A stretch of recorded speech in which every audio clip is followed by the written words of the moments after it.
का पंथ बनाते चलो, सत्संग करो पर पीर हरो, हरि को सुमरो दुख पाते चलो, सिया राम सिया सिया राम सिया, सिया राम सिया नित गाते चलो, बोले सियावर रामचंद्र की जय।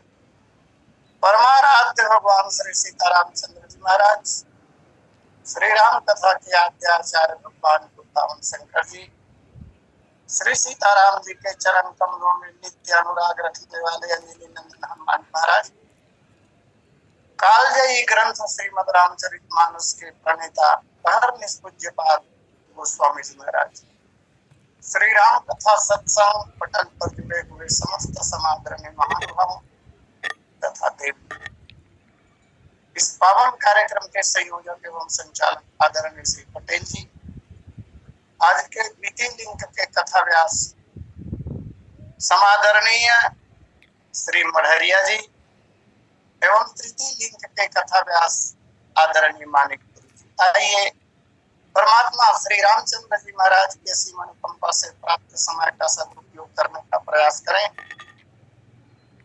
धनुष यज्ञ की कथा विगत 3 दिनों से चल रही है।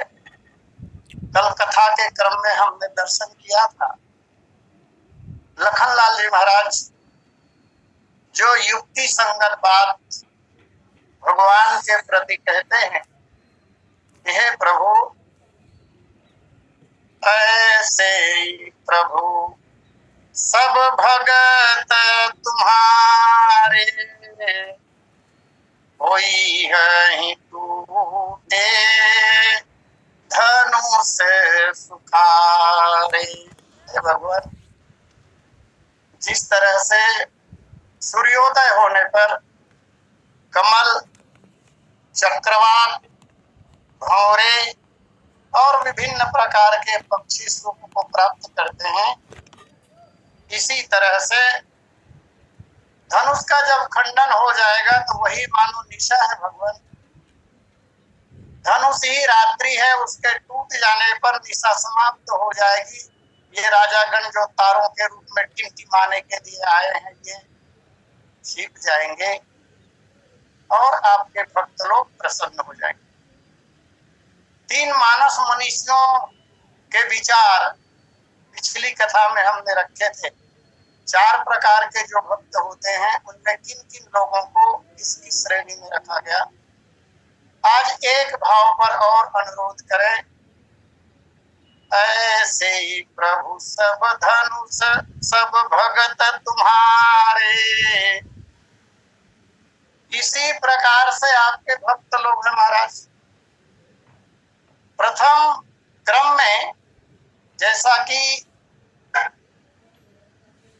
युक्ति के द्वारा लखनलाल जी महाराज ने जो कहा है, वहां प्रथम क्रम में कमल को रखा है। तो परमहंस जी महाराज कहते हैं, रात्रि के बीत जाने पर और सूर्य के उदय हो जाने पर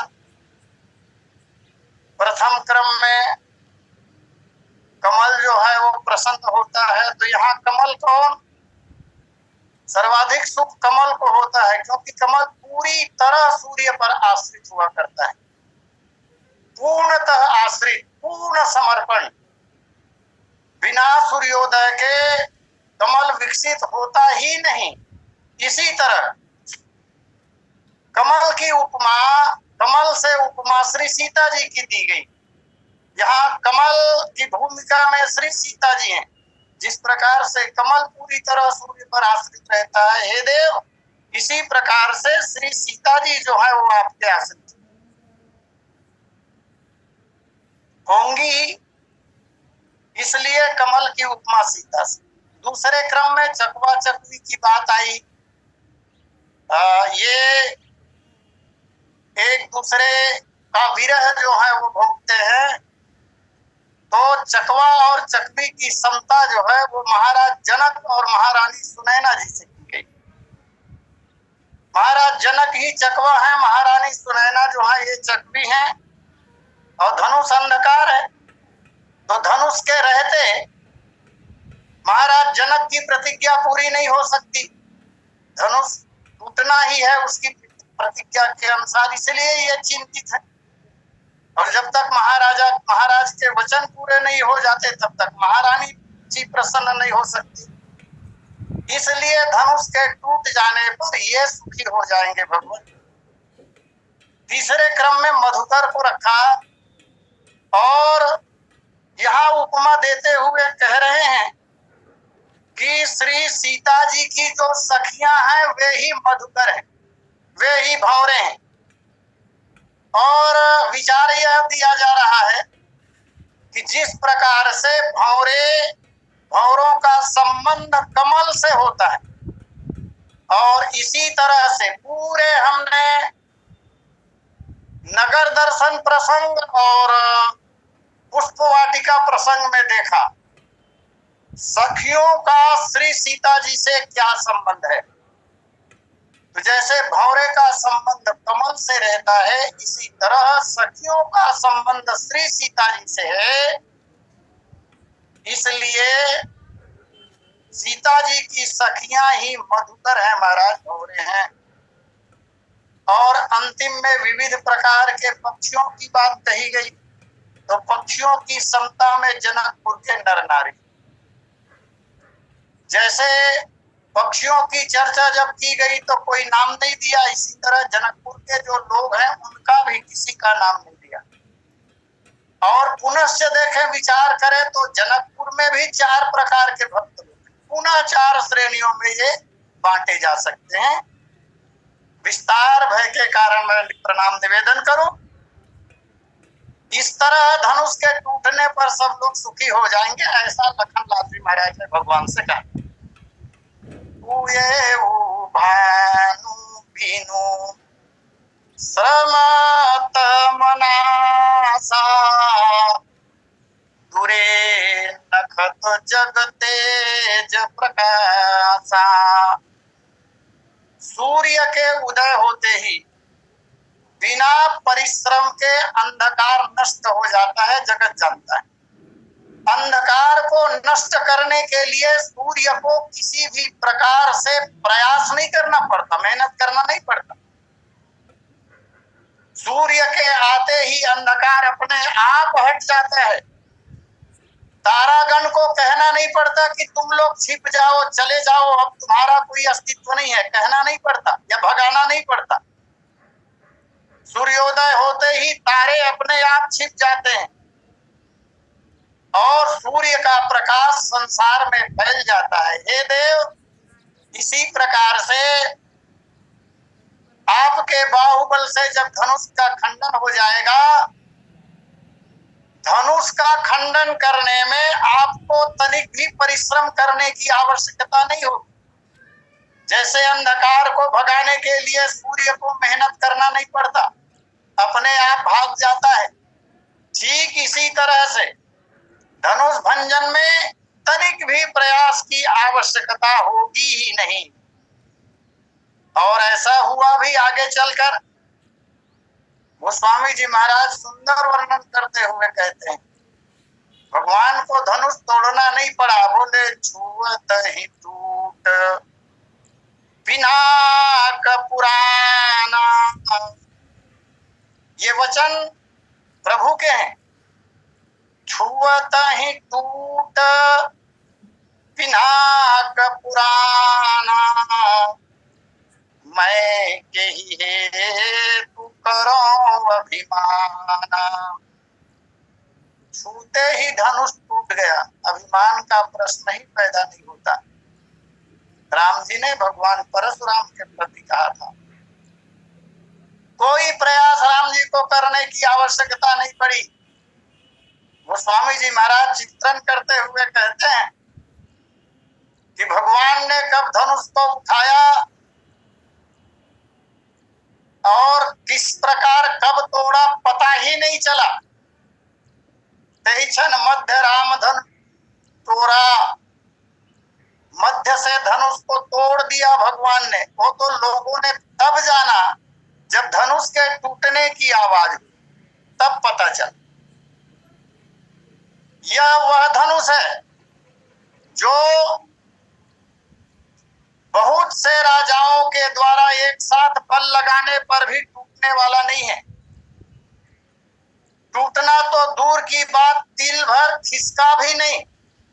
वह धनुष हे देव आपके बिना परिश्रम के टूट जाएगा। इस तरह युक्ति युक्त संगत बात लखन लाल जी महाराज कर रहे हैं। और जब धनुष टूट जाएगा तब क्या होगा? दुरे नखत जग तेज प्रकाशा। यहाँ तारों की उपमा दी गई है राजाओं से। जितने राजा धनुष यज्ञ में भाग लेने के लिए आए हैं यही सब तारे हैं। श्री राम का प्रताप रूपी प्रखर प्रकाश जो है वो सारे ब्रह्मांड में फैल जाएगा। तारे छिप जाएंगे। ऐसा ही हुआ, उजाला हो गया। और गोस्वामी जी ने पुनः इस संबंध में कहा है, अपभय कुटिल महीप डेरानी, तो जहाँ तहाँ कायर गवहीं प्राणी। कायर कपूत राजा जो आए थे वे तारों की तरह छिप जाते। और इस बात को प्रमाणित भी किया गया जब धनुष का खंडन हो चुका और विदेहराज जनक ने अपने 2 दूत पत्रिका के साथ चक्रवर्ती जी महाराज के पास भेजा। ये 2 जनक दूत जब अवध में पहुंचते हैं बातें होती है। महाराज दशरथ ने इन दूतों को भाई शब्द से संबोधित किया और महाराज ने पूछा, तुमने उन राजकुमारों को देखा है, मेरे पुत्रों को देखा है? तुम कैसे पहचानते हो उनको? बड़ी सुंदर बात उन जनक दूतों ने कहा। इसी बात का प्रमाणीकरण है, पूछन जोग न तनय तुम्हारे, पुरुष सिंहति हूँ पूरे उजियारे। आपके दोनों पुत्र महाराज, दोनों राजकुमार पूछने योग्य नहीं है। ये तीनों लोगों को उजाला करने वाले हैं, प्रकाशित करने वाले हैं। जिन्हें के जस प्रताप के आगे, इनके यश और प्रताप के सामने बोले शशि मलिन रवि शीतल लागे। ऐसे आपके कुमार है महाराज। भानु उदय विकसे सरसोई रूह, मंजुल मोद भयो प्रभु ऐसे, तो संत गुणी जसवंत महीप, मुदय सुनि आनन आप जैसे। आपके आने से ही संत प्रवृत्ति के जो राजा लोग हैं महाराज वो आनंदित हो चुके हैं।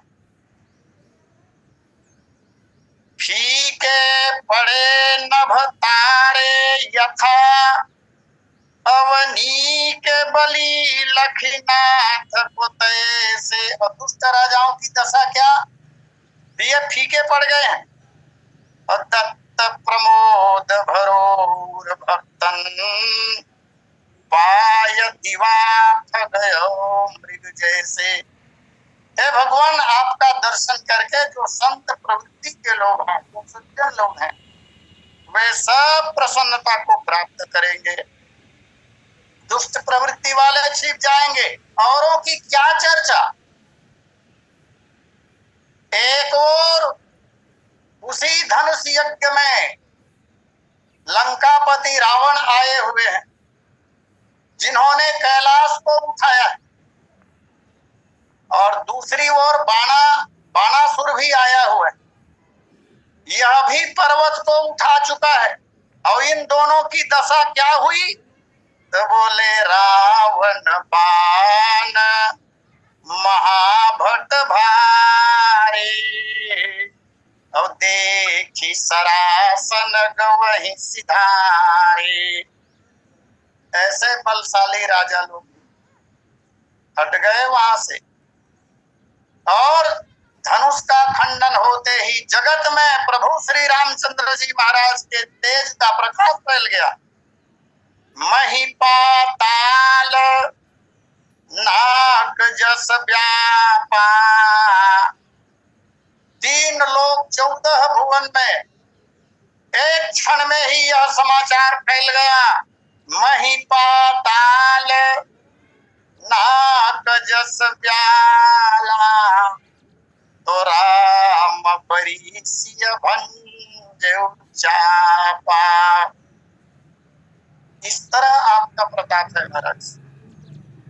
रवि निज उदय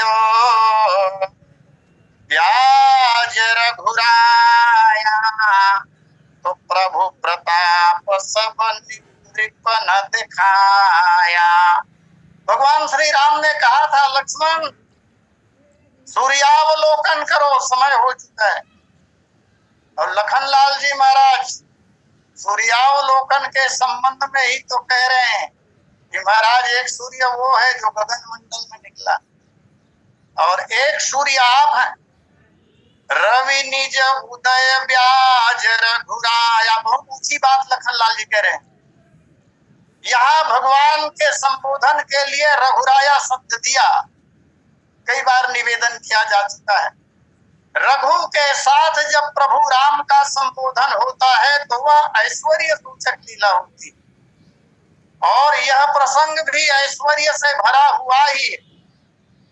रवि निज उदय, लखनलाल जी महाराज कह रहे हैं कि हे प्रभु, हे रघुराज, सूर्य ने अपने उदय के बहाने से महाराज आपका प्रताप सब राजाओं को दिखाया है। ये सूर्य का उदय होना यह तो बहाना मात्र है। सूर्य जो है वह निकलकर अंधकार को दूर किया, तारों को छिपाया, आदि आदि बातें हुई। यह सब क्यों? आपके प्रभाव को प्रकट करने के निमित्त। यह तो एक बहाना भर है महाराज। सब राजाओं को दिखा दिया, और दिखाएंगे भी क्यों नहीं। भगवान सूर्य नारायण इनके कुल पुरोधा हैं, इसलिए तो इस वंश को महाराज मनु से लेकर महाराज रघु पर्यंत सूर्य वंश के नाम से पुकारा जाता रहा। और चूंकि महाराज रघु गोत्र प्रवर्तक ऋषि हुए, और तब महाराज रघु के युग से फिर यह वंश रघुवंश के नाम से जाना गया। एक बात स्मरण में आ रहा है, मैं निवेदन करूं, किसी भी कुल वंश में जब सुयोग्य संतान आते हैं, पैदा होते हैं, बेहद प्रसन्न होते हैं उस कुल के कुल पुरोधा पितरगण। वह पक्ष निकट है, अभी आने वाला है। ऐसे ही नहीं मानते पितर को लोग। पितरों की बड़ी कृपा होती है हम लोगों के ऊपर, और इस प्रसंग में भी हम देख पा रहे हैं। अपने कुल दीपक श्री राम के प्रभाव को प्रकट करने के लिए महाराज लखन के शब्दों में सूर्य नारायण जो है वो निकल रहे हैं। सूर्य ने यह दिखा दिया, ऐ जगत के लोगों, हम उदित हो चुके हैं। ऐसे ही कुछ क्षणों के पश्चात, जैसे अभी हमारे उदित होने से हमारा प्रकाश सारे संसार में फैल रहा है, इसी तरह मेरा कुल दीपक श्री राम का प्रभाव भी सारा संसार देखेगा। श्री राम रूपी सूर्य का उदय होने वाला है कुछ क्षणों के पश्चात। जैसे हमारे उदय होने से बिना मेहनत किए, बिना परिश्रम किए अंधकार का नाश हो गया, तारागण छिप गए और संसार में तेज का प्रकाश हो गया। कमल, चक्रवाक, भौरे और पक्षियों के साथ अनंत जीव प्रसन्नता को प्राप्त किए हैं, ऐसे ही श्री राम भी बिना परिश्रम के धनुष तोड़ेंगे। उनके हाथ का स्पर्श होते ही धनुष टूटेगा और ये राजागण, बड़ी संख्या में जो लोग स्वयंवर में भाग लेने के लिए आए हुए हैं, ये पराभव को प्राप्त करेंगे, अपने तेज को खो देंगे, ये निस्तेज हो जाएंगे और इससे राम जी का जो तेज है उसका प्रकाश होगा। चारों प्रकार के भक्त जिनकी चर्चा की गई वो अत्यंत आनंद में डूब जाएंगे। लखनलाल जी महाराज यह कहते हैं, सब राजाओं को प्रताप दिखाने का भाव क्या है? क्या जरूरत थी सब राजाओं को प्रभाव दिखाने का? इसलिए आवश्यकता थी क्योंकि अन्य राजाओं का जो प्रयास है वो अनाधिकार चेष्टा है। इस संबंध में मैंने पिछली कथा में निवेदन किया भी था। अनाधिकार चेष्टा है अन्य राजाओं का। अनाधिकार चेष्टा इसलिए है क्योंकि श्री सीता जी भगवान श्री रामचंद्र जी महाराज की अनादिकाल से स्वकीय नायिका है, स्वकीय नायिका है, और ये मूर्ख राजा लोग समझते हैं कि यह परकीय नायिका है। श्री सीता जी और श्री रामचंद्र जी महाराज दो पृथक व्यक्तित्व नहीं है, दोनों एक ही हैं और दोनों ब्रह्म ही हैं। ब्रह्म दो रूपों में अलग अलग स्थानों में प्रकट हुआ है, एक अयोध्या में तो दूसरा जनकपुर में। तो वह भगवान की आह्लादनी शक्ति भगवान को ही प्राप्त होगी, अन्य किसी को नहीं। इसलिए जो लोग इस तरह अनाधिकार चेष्टा का प्रयास कर रहे हैं उन लोगों को भगवान का प्रभाव दिखाना आवश्यक भी है। और फिर जो प्रतिज्ञा किया गया है यहाँ पर, प्रयास तो करके देख लिया, भूख 10 के कहीं 12 लगे उठावन तरह ही नटारा, धनुष टूटेगा नहीं, टूटा ही नहीं। इसलिए इन मूर्ख राजाओं को शिक्षा देने के लिए मानो लखनलाल जी महाराज युक्ति युक्त बात कह रहे हैं। और उत्तरकांड में जहां पर राम प्रताप रवि का वर्णन गोस्वामी जी महाराज ने किया है, उसका मिलान इस प्रसंग से बहुत खूब ढंग से होता है, बहुत अच्छे तरीके से होता है। गोस्वामी जी महाराज ने कहा कि जब ते राम प्रताप खगेसा उदित भयवति प्रबल दिनेसा। जब से श्री राम प्रताप सूर्य का उदय हुआ है तब से उदित भयवति प्रबल दिनेसा, जिनके जस प्रताप के आगे और शशि मलिन रवि शीतल लागे। सब पराभव को प्राप्त हो गए, को कति लोक प्रीति अति करही, प्रभु प्रताप रवि छवि दिन हरही। मिलान करते हैं, एक एक भाव दोनों जगह मेल खाते हैं। उत्तरकांड में जहां राम प्रताप रवि का वर्णन किया गया वहां गोस्वामी जी महाराज लिखते हैं, श्री रामचंद्र जी महाराज का राज्याभिषेक जब हो चुका, भगवान राज सिंहासन पर विराजमान हुए और राम राज्य एक ऐसा राज्य है कि राम राज्य जैसा राज्य किसी युग में कभी हुआ ही नहीं और होने की संभावना भी नहीं। श्रेष्ठ राम राज्य। और मैंने बड़े विद्वानों से एक बात सुनी थी, कभी दुनिया में जितनी भी शासन पद्धतियां हैं, शासन प्रणालियां हैं, उन सब के अलग अलग भाषाओं में ही सही पर्यायवाची शब्द हैं। लेकिन राम राज्य एक ऐसा शब्द है कि हमने सुना है, पढ़ा तो नहीं। राम राज्य का पर्यायवाची शब्द किसी भाषा में है ही नहीं, सब जगह इसे राम राज्य ही कहते, क्योंकि ऐसी शासन प्रणाली कभी विकसित ही नहीं हुई। तो रामचंद्र जी महाराज जब राजा बने तब कहते हैं पूरी प्रकाश रहे तीहू लोका, तीनों लोक में प्रकाश फैल गया।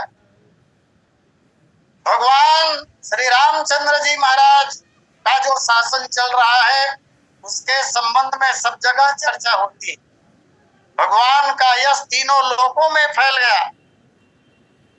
और यहाँ कहते हैं इस प्रसंग में दूरे नखत जग तेज प्रकाशा, धनुष के टूटने पर भगवान का यश जो है वो सभी लोगों में फैल जाएगा, तारे छिप जाएंगे। भगवान राम जब राजा बने तब क्या परिवर्तन आया, क्या हुआ जगत में? तो बोले प्रथम अविद्या निशान नसानी, अविद्या रूपी रात्रि श्री राम के राजा बनते ही दूर हो गई। अविद्या रह ही नहीं गई। और गोस्वामी जी महाराज भी राम राज्य वर्णन में लिखते भी हैं, नहीं कोई अबुधन विद्या ही ना, कोई अज्ञानी व्यक्ति थे ही नहीं श्री रामचंद्र जी के राज्य में। तो अविद्या रूपी रात्रि का नाश हो गया। और यहाँ भी भानु बिनु श्रम तमनासा, बिना प्रयास के प्रकाश फैल जाएगा। पुनः काम क्रोध कैरव सकुचाने, काम आदि जो विकार है वो संकुचित हो गए श्री राम जी के राज्य में। और इस प्रसंग में भी अरुणोदय सकुचे कुमुद, यह दोहा आ चुका है पहले, बिल्कुल साम्य की स्थिति है। धर्म तड़ाग ज्ञान विज्ञान, राम राज्य में धर्म तड़ाग ज्ञान विज्ञान, अवे पंकज विकसे विधिनाना, ज्ञान विज्ञान को कमल कहा गया। ज्ञान विज्ञान का विस्तार हुआ भगवान राम के समय में। और यहाँ भी कमल कोक मधुकर खगनाना, तुहर से सकल निसाय वसाना। श्री राम प्रताप रवि के उदय होने पर सुख संतोष विराग विवेका, तो विगत सो कये को कयने का, ये हुआ। फिर जब ते राम प्रताप खगेशा, उदित भयोवति प्रबल दिनेशा। और यहाँ धनुष यज्ञ प्रकरण में रवि निज उदय, जिस पंक्ति पर चर्चा चल रही, रवि निज उदय व्याज रघुराया, तो प्रभु प्रताप सब नृपन दिखाया। इस प्रकार अत्यंत ही युक्ति पूर्वक लखन लाल जी महाराज बोले तव भुज बल महिमा उद्घाटी, तो प्रगति धनु विगत न परिपाटी। लखन लाल जी महाराज ने कहा, हे भगवान, आपके भुजाओं की महिमा को उद्घाटित करने के लिए ही धनुष भंजन की जो प्रक्रिया है वो प्रकट हुई। धनुष भंजन के माध्यम से, धनुष खंडन के माध्यम से आपके बल की महिमा का उद्घाटन होगा महाराज।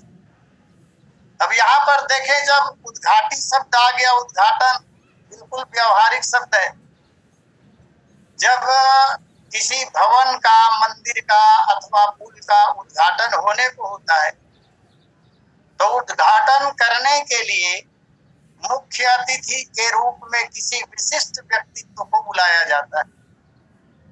और उसके पहले बड़ी तैयारियां की जाती है, सब लोग जानते हैं। फिर उद्घाटन के पूर्व प्रचार प्रसार किया जाता है और फिर महोदय का आगमन जब होता है तो बड़े सम्मान के साथ, अत्यंत आदर के साथ उसके द्वारा उद्घाटन किया जाता है। अब उद्घाटन तो हो गया, लेकिन इसके बाद प्रक्रिया जो है वो समाप्त नहीं होती। उद्घाटन हो जाने के बाद अमुक भवन का या अमुक निर्माण का अमुक व्यक्ति के द्वारा भव्य उद्घाटन किया गया, इस बात का प्रचार प्रसार भी होता है समाचार पत्र आदि के माध्यम से। उद्घाटन हो जाने के बाद भी उसका प्रचार प्रसार लोग करते रहते हैं। ठीक इसी तरह यहाँ भी लखनलाल जी महाराज कह रहे हैं, भगवंता भुजबल महिमा उद्घाटी, आपके भुजाओं के बल का उद्घाटन करने के लिए ही, माने जगत को बताने के लिए श्री राम की भुजाओं में कितना बल है, यह बताने के लिए ही यह धनुष यज्ञ हो रहा है महाराज। धनुष खंडन की पद्धति जो है वो प्रकट हुई है। और विचार करके देखें एक दृष्टि से, लौकिक और व्यवहारिक दृष्टि से, तो वास्तव में वह धनुष जिसे 10,000 राजा एक साथ बल लगाकर दिल भर भी नहीं खिसका सके, ऐसा भयानक कठोर धनुष जिनके छूते ही टूट जाए, यह तो आश्चर्य की बात है ही। और क्यों नहीं टूटेगा? क्योंकि धनुष के निर्माण में यदि हम देखें तो जो धनुष अभी तोड़ने के लिए रखा गया है, भगवान शंकर का धनुष, उससे भी ज्यादा भारी वजनी तो श्री राम का धनुष है। कथा आती है धनुष निर्माण के संबंध में, जहां पर एक बार जब देवासुर संग्राम हुआ, देवासुर संग्राम समाप्त हो जाने के बाद समुद्र के तट पर एक पेड़ पैदा हुआ 25 श्रृंग वाला। उस पे वह पेड़ जब परिपक्व हो गया तब उसे काटा गया, 9 श्रृंग से एक धनुष बनाया गया। वही भगवान श्रीमन नारायण विष्णु जी का सारंग धनुष है। और फिर उसी वृक्ष के 7 श्रृंग से एक दूसरा धनुष बनाया गया जो राम जी का धनुष। पुनः 5 श्रृंग से एक तीसरा धनुष बनाया गया, यही शिव धनुष है। और फिर 3 श्रृंग से एक धनुष बनाया गया जिसका नाम गांडीव धनुष है, अर्जुन के पास जो। और एक श्रृंग जो बचा, उस श्रृंग से भगवान कृष्ण की बांसुरी बनाएगी, ऐसी कथा आती। तो इससे भी भारी धनुष को सदा साथ में लेकर जो चलते हैं, उसके लिए यह धनुष क्या है। और फिर भगवान श्री राम, यद्यपि रामावतार में श्री राम का धनुष 7 श्रृंग से बना हुआ है, लेकिन है तो वे विष्णु।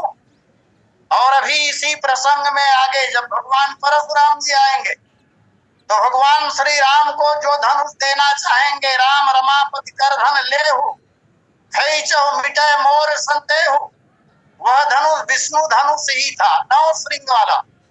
तो 9 श्रृंग वाला धनुष देत चाप आप ही चली गए, परशुराम मन विस्मय गए।